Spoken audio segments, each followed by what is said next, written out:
বিসমিল্লাহির রহমানির রহিম।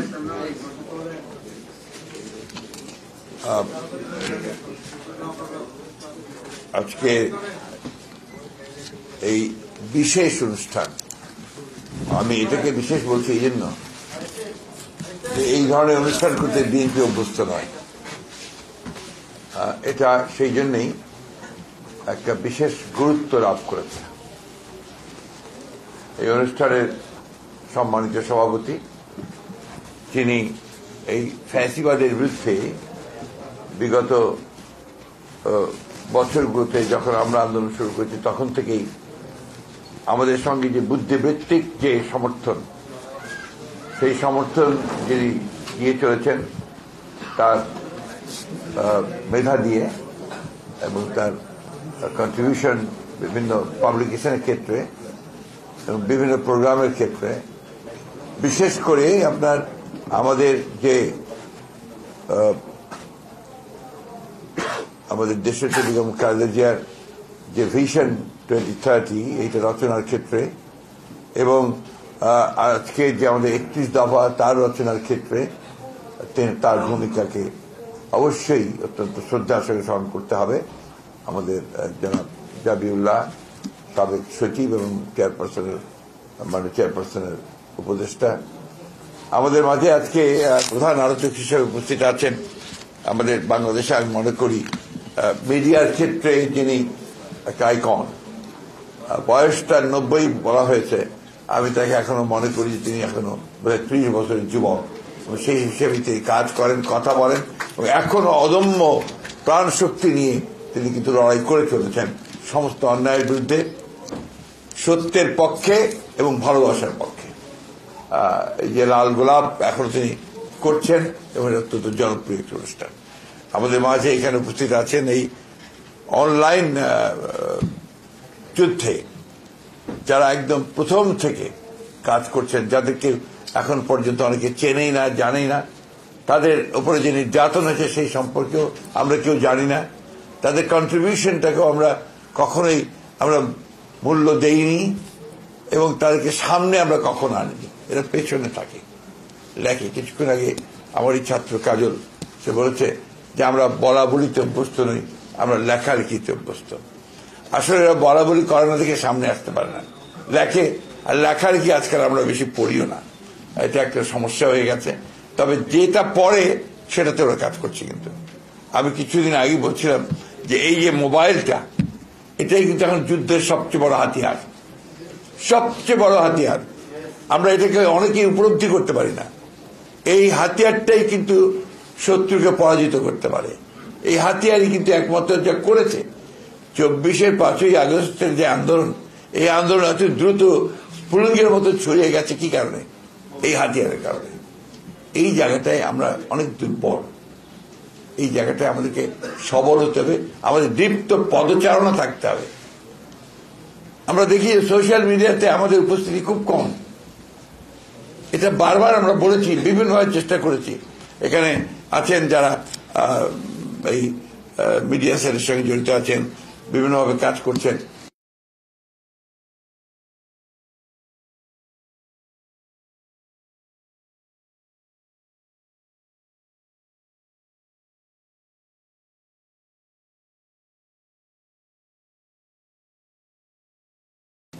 বিকল্প নেই, ওই প্রচারণাকে দিয়েই মিথ্যা প্রচারণাকে কাউন্টার করতে হবে।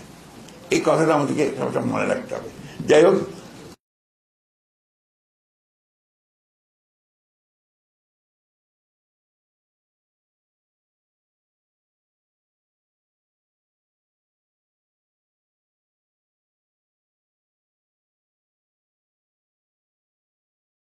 তাদের প্রতি কৃতজ্ঞতা জানাই।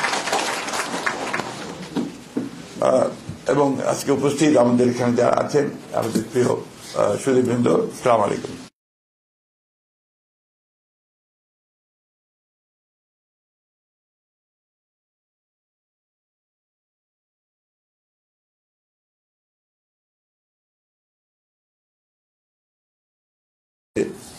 সম্মানিত এমাজউদ্দিন সাহেব, আমাদের প্রফেসর এমাজউদ্দিন সাহেব, তিনি জীবিত ছিলেন। তার এখানে একটা আপনার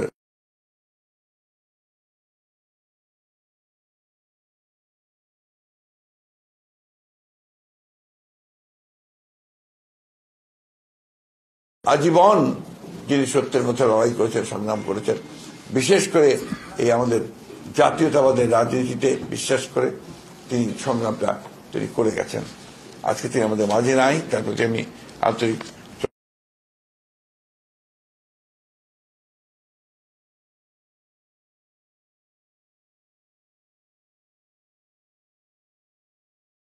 করেছে, নিপীড়িত হয়েছে, নির্যাতিত হয়েছে, গুম হয়েছে। এখন পর্যন্ত তাদের মনোবল এতটুকু ছোট হয়। পারিবারিক ভাবে তারা অসহ্য কষ্টের মধ্যে পড়েছে, সেখানেও কি তারা মাথা নোয়ায়নি, মাথা উঁচু করে থেকেছে। এমন একটা সময় ছিল যখন দেশে থাকাই তাদের জন্য বিপদ হয়ে যাচ্ছিল। আমরা সব পরামর্শ দিচ্ছিলাম দেশ ছেড়ে পালিয়ে যাও, এইরকম একটা অবস্থা ছিল। যাই হোক, তারা আজকে সেটাকে অতিক্রম করে আজকে তারা একটা জায়গায় এসে পৌঁছেছে। আমি তাদেরকে ধন্যবাদ জানাই এই জন্যে যে তাদের এই সংগ্রাম বৃথা যায়নি।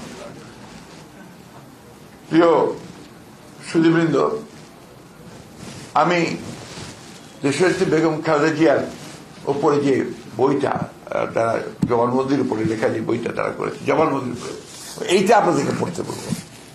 তার জবানবন্দিটা যদি আপনি পড়েন তাহলে দেখবেন এটাই একটা ইতিহাস, এটাই একটা দিক নির্দেশনা, এটাই হচ্ছে সর্বশ্রেষ্ঠ রাজনীতি। এটা আমরা অনেকেই জানি না যে এটার মধ্যে কি আছে। ওনার জবানবন্দি, কোর্টে দেওয়া যে জবানবন্দিগুলো, এগুলো আমরা পড়া উচিত হবে বারবার করে। এই ক্ষেত্রে আমার মনে পড়ছে যারা এটা রচনা করেছিলেন, কয়েকজন করেছিলেন, অনেকে হেল্প করেছিলেন তাকে এই বিষয়গুলো, এই জন্মদিন তৈরি করতে। তার মধ্যে অ্যাডভোকেট রাজ্জাক সাহেব ছিলেন, রাজ্জাক সাহেব ছিলেন একজন প্রমিনেন্ট। আর একজন সাংবাদিক যিনি ম্যাডামের প্রেস সচিব ছিলেন, যিনি এখন আমাদের কাছে নেই, আমাদের সঙ্গে নেই বিভিন্ন কারণে, মারুফ কামাল। তার নাম আমি যদি না বলি তার নাম আমার নিজের বিবেকের কাছে আমি ঠিক থাকতে পারবো না।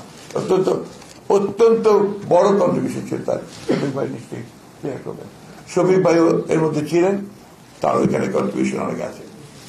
এটা আপনার দয়া করে বলে আমি কথা বারবার করে সেই জন্যই বলছি। আজকে দেখুন এখানে আরোপ করেছেন ওকে যে ইতিহাসের কি অমোঘ বিধান, অমোঘ বিধান। কথা কিছুক্ষণ আগে আমাদের কয়েকজন বলেছেন যে আজকে দেশনেত্রী বেগম খালেদা জিয়া মুক্ত হয়ে তিনি চিকিৎসার জন্য লন্ডনে গেলেন এবং গেলেন রাষ্ট্রীয় মর্যাদা নিয়ে।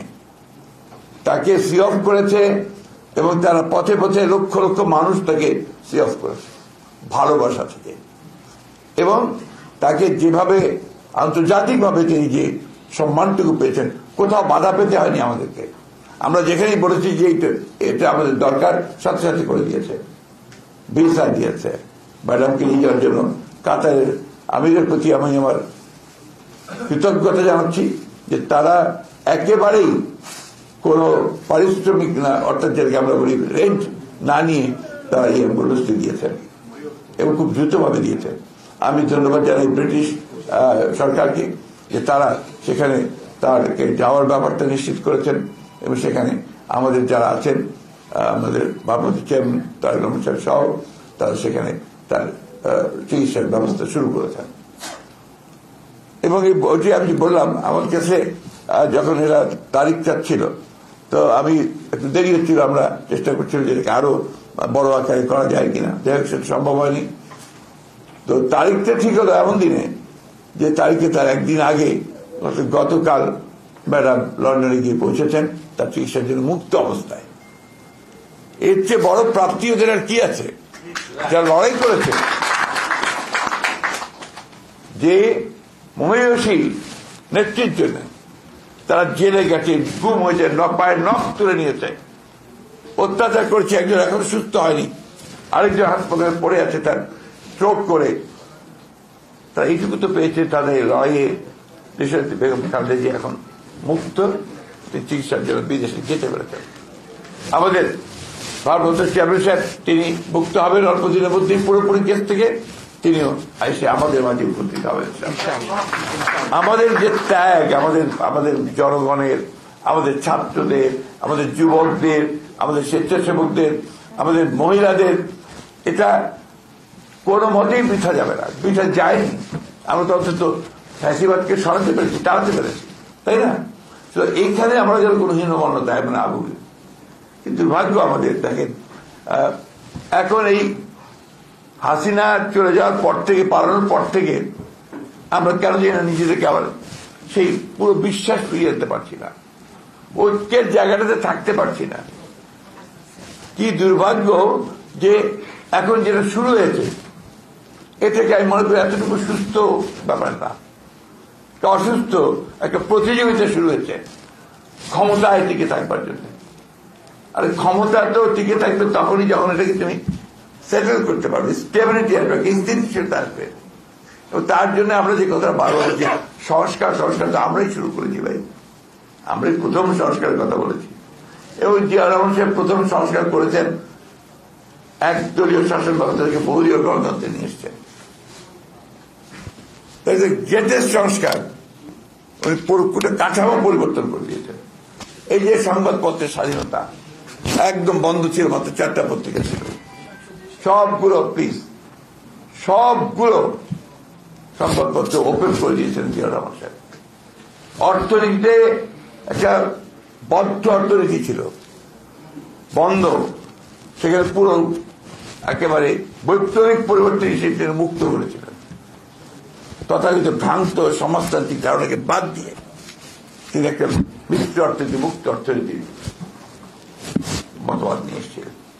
বাংলাদেশের জাতীয়তাবাদের যে তার দর্শন, সেই দর্শন ইটসেলফ হচ্ছে সংস্কারের মূল মুখবন্ধ, মূল কথা। এবং 19 দফা কর্মসূচি ছিল সবচেয়ে বড় সংস্কার কর্মসূচি। আমরা এই জিনিসগুলো কেউ হিসাব করি না। আমাদের যারা বড় বড় বুদ্ধিমান আছেন, বুদ্ধিবৃত্তিক চর্চা করছেন, বিভিন্ন রকম কথা বলছেন, they never bring this things, সামনে আনবে না।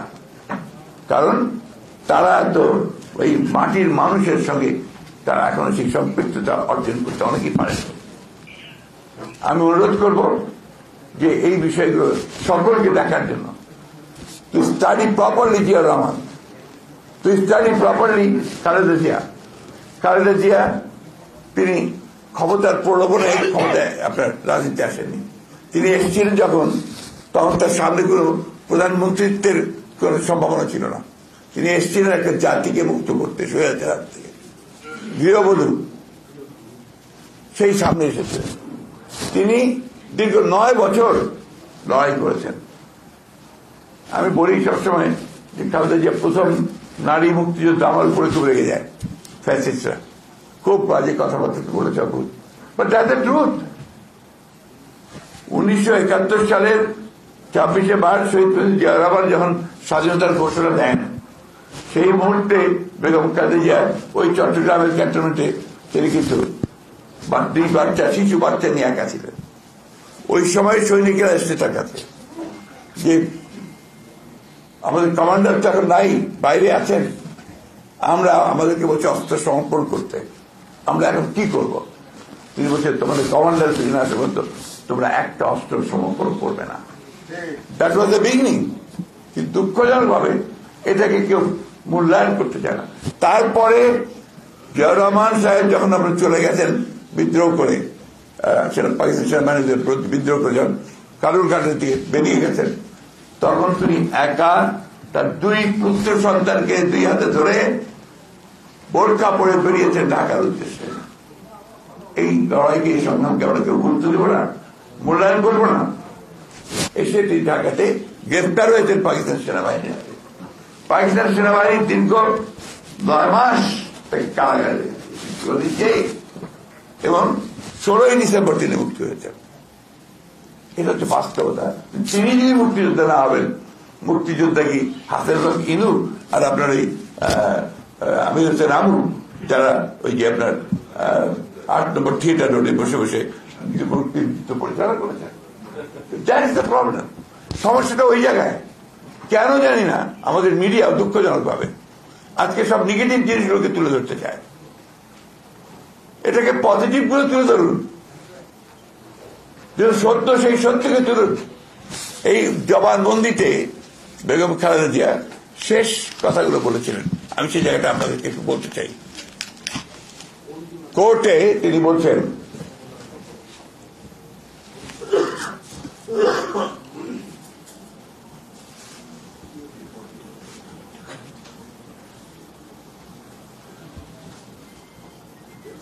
আমি আমার পদে আসীন থেকে নিষ্ঠা সততার সঙ্গে দায়িত্ব পালন করেছি, কোন আইন ভঙ্গ বা অপরাধ করিনি। আমি আমার বক্তব্য শেষ করছি পবিত্র কোরআনের সূরা নিসার 125 নম্বর আয়াতটির বাংলা তর্জমার কথা উল্লেখ করে, হে ঈমানদারগণ, তোমরা ন্যায়ের উপর প্রতিষ্ঠিত থেকো, আল্লাহর ওয়াস্তে ন্যায়সঙ্গত সাক্ষ্য দান করো, তাতে তোমাদের নিজের বা পিতা মাতার অথবা নিকটবর্তী আত্মীয়স্বজনের যদি ক্ষতি হয়, তবুও কেউ যদি ধনী বা দরিদ্র হয়, তো আল্লাহ তাদের শুভাকাঙ্ক্ষী তোমাদের চাইতে বেশি। অতএব তোমরা বিচার করতে গিয়ে রিপুর কামনা বাসনার অনুসরণ করো না। আর যদি তোমরা ঘুরিয়ে পেঁচিয়ে কথা বলো কিংবা পাশ কাটিয়ে যাও, তাহলে আল্লাহ তোমাদের যাবতীয় কাজকর্ম সম্পর্কেই অবগত। এটা কোরআনের আয়াতের উক্তি দিয়ে শেষ করেছিলেন আমাদের নেত্রী দেশনেত্রী বেগম খালেদা জিয়া। দেখুন, এই 5 তারিখের পরে, তার সিপাহী জনতার বিদ্রোহের পরে, অভ্যুত্থানের পরে প্রথম যে সভাটা আমরা করলাম, মনে আছে নিশ্চয়ই, আমরা প্রণয় ভবনের সামনে আমরা একটা সভা করেছিলাম 7 তারিখে, না 7 তারিখ। সেই সভায় আমাদের অনলাইনে 2 জন বক্তব্য রেখেছিলেন। একজন হচ্ছে আমাদের চেয়ারপারসন দেশনেত্রী বেগম খালেদা জিয়া, একজন আমাদের ভারপ্রাপ্ত চেয়ারম্যান জনাব তারেক রহমান। দেশনেত্রী বেগম খালেদা জিয়া 4-5টা কথা বলেছিলেন। ফ্রম হসপিটাল, তার সেই অসুস্থ অবস্থার বেড থেকে তিনি বলেছিলেন যে আজকে আমাদের এত রক্তপাত, এত ত্যাগ আত্মত্যাগের পরে আমরা মুক্ত হয়েছি। এই মুক্তির জন্য যারা জীবন দিয়েছে, প্রাণ দিয়েছে, উৎসব করেছে, তাদের প্রতি কৃতজ্ঞতা জানিয়েছেন। সব শেষে তিনি বলেছেন যে এখন আমাদের ধৈর্য ধরতে হবে, এখন আমরা কোনো প্রতিশোধ নেব না, এখন প্রতিহিংসা নয়, এখন প্রেম ভালোবাসা দিয়ে আমাদেরকে সামনে এগিয়ে যেতে হবে, গণতন্ত্রকে প্রতিষ্ঠা করতে হবে। কয়েকটা কথা, এই কথাগুলো আমাদেরকে উপলব্ধি করতে হবে। আজকে আমরা যে কথা শফিক ভাই বলেছেন তার বক্তব্যের মধ্যে, যে অহিংস আন্দোলন করেছি আমরা সেই যে জনসভাগুলো, মহাসমাবেশগুলো করেছি বিভাগে 7 লোক এসছে, 100 মাইল সাইকেল চালিয়ে এসছে, পায়ে হেঁটে এসেছে। এগুলো সংগ্রাম নয়, আন্দোলন নয়। তো এই জিনিসগুলো সবাইকে মনে রাখতে হবে, যার যেটা কন্ট্রিবিউশন, সেই কন্ট্রিবিউশনকে স্বীকার করতে হবে।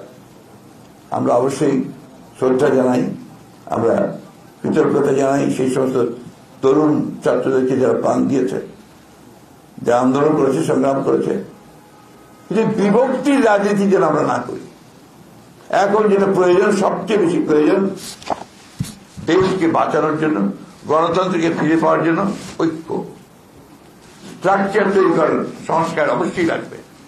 কিন্তু সেই সংস্কারটার যে পেছনে যে শক্তিটা লাগবে, সেটা হচ্ছে একটা নির্বাচিত পার্লামেন্ট, নির্বাচিত সরকার। এটা ছাড়া সংস্কারকে কখনো আপনার লেজিটিমেসি দিতে পারবো না, আমরা এটাকে প্রতিষ্ঠিত করতে পারবো না। তাই আমি সেই সব বিতর্কে এখন যেতেও চাই না। অনুরোধ করবো যে আমরা বিতর্কে বেশি না জড়াই। আমরা আহ্বান জানাবো দেশের সমস্ত গণতন্ত্র প্রেমী মানুষদেরকে, স্বাধীনতাকে মানুষদেরকে, যে ঐক্যবদ্ধ থাকবেন, বিভাজিত হবেন না। আর আমি রাজনৈতিক নেতা কর্মী যারা যে যেখানে কাজ করছেন সবাইকে অনুরোধ করবো, বিভাজন সৃষ্টি করবেন না। আমি জানি না, কিছু মানুষ একেবারে যেন ডেসপারেট হয়ে গেছে যে তার দেশকে ভাগ করবে, আবার জনগণকে বিরক্ত করবে। এখন বিভিন্ন রকম কথা বলছে, বিভিন্ন রকম আপনার উস্কানি দিচ্ছে, উস্কানিমূলক কথা হচ্ছে। আপনারা দয়া করে এগুলোর মধ্যে যাবেন না। সবশেষে যারা অনলাইন যোদ্ধা, তাদেরকে আমি আবারও কৃতজ্ঞতা ধন্যবাদ জানাতে চাই এবং এই অনুরোধ করতে চাই যে যারা সত্যিকার অর্থে, যারা সত্যির সন্ধানে নেমেছেন, যারা জাতীয়তাবাদে বিশ্বাস করেন, যারা বাংলাদেশের গণতন্ত্রে বিশ্বাস করেন, যারা দেশের কাজে নেতৃত্ব এবং কর্মচারী এবং তারেক রহমানের নেতৃত্বে বিশ্বাস করেন, তারা সবাই ঐক্যবদ্ধ হন, বিভক্ত হবেন না এবং এই লড়াইটাকে কি করে আরো বাড়ানো যায় সেই কৌশলগুলো গ্রহণ করেন। আমরা আপনাদের সঙ্গে আছি, ইনশাআল্লাহ আমরা অতীতে সফল হয়েছি, আমরা আবারও সফল হব। আপনাদের সকলকে ধন্যবাদ। আসসালামু আলাইকুম।